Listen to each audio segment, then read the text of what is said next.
Audio Jungle. Audio Jungle. Audio Jungle.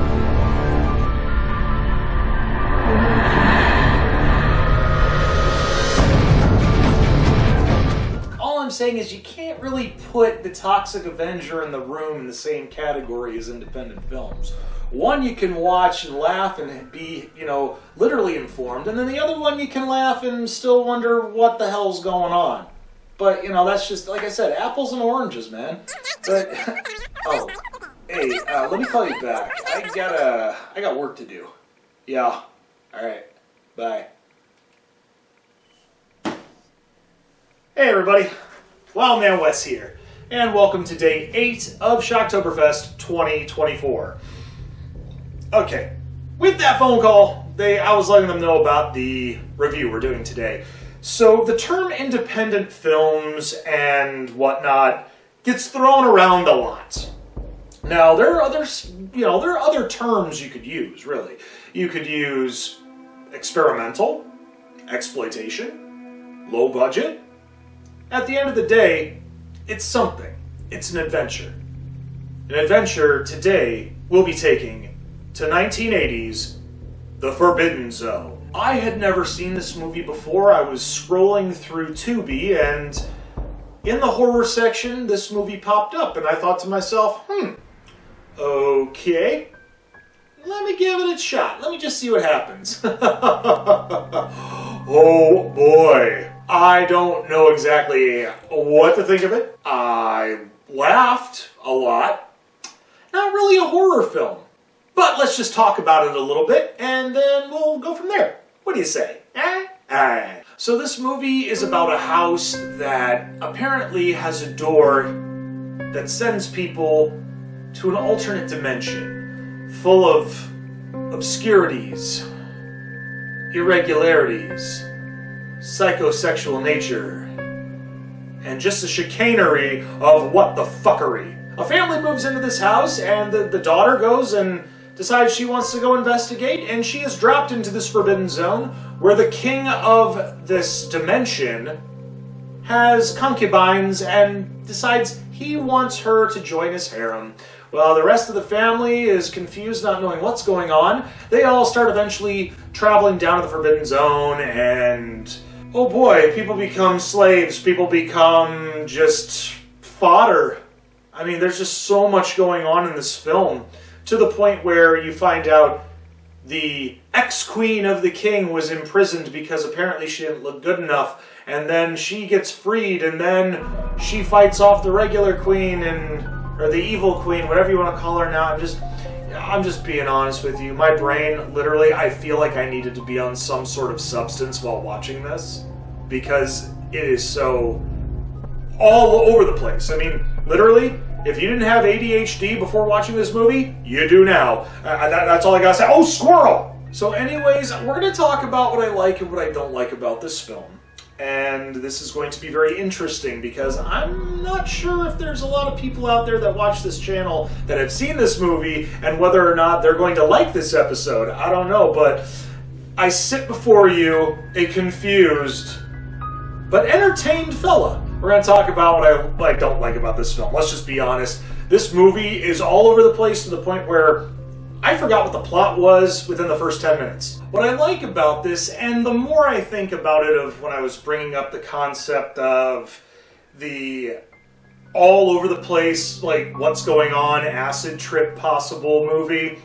This movie was directed by Richard Elfman, who is the brother of legendary composer Danny Elfman, who also is in this movie as the devil. And he does a great job in that.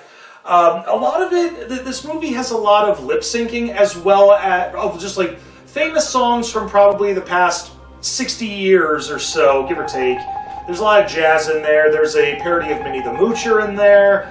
I mean, the movie's all over the place, but the cast, mostly no-namers that I didn't know of. I mean, I actually Googled and looked at all the people that were in this movie. There weren't a lot of ones that I recognized. However, the evil queen was played by Susan Terrell, and her voice, I was like, I recognize her voice. I don't know what it is. So I double-checked her cast listings and movies. She did more voice acting than anything, and there are 3 in particulars that I'm familiar with. For 2 of them, it was with Ralph Bakshi's Wizards and Fire and Ice, where she pretty much played the evil queen in both, which is awesome. And then the Chipmunk Adventure, you know, with the hot air balloons. She played the villain Claudia, and it all makes sense. She just plays outlandish evil people, and you know what? Props to you.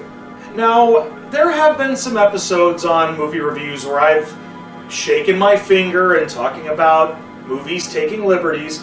This movie, I don't know if they really took liberties, but it's just concepts. So the best way to describe this movie is if you took the Rocky Horror Picture Show and Monty Python skits from the late 60s, early 70s, some imagery of like The Producers by Mel Brooks, the original, and yeah, just very similar to that. If you put all those concepts in a blender, you get this movie. The big thing about being like a Monty Python skit or Python-esque is there's animated moments where it looks very much like something out of Terry Gilliam's Warehouse, where he would do animations with the cast members and other different aspects of animation that just make you go, what am I watching? Another thing that I forgot to add about putting in that blender is something along the lines of H.R. Pufnstuf. The set design looks like something out of a stage production. I mean, that's all it really is. It's just a lot of cardboard or a lot of just, you know, backdrops. Just like wooden backdrops, cardboard backdrops, plywood backdrops.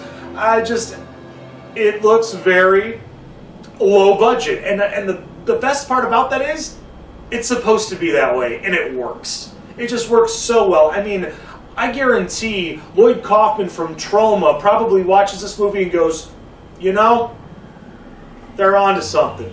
Because Troma does the same thing, to a degree. A little more upscale, but at the same time, that type of humor and nods and what the fuckery, it never ceases to fail. We're going to grade this movie now. I mean, for me, as a first-time viewer, I'm going to give this one a C+. I mean, yeah, there is a form of story and a plot. It threw me off a little bit, but just the humor and some of the references from time to time, they are pretty funny, I would dare say.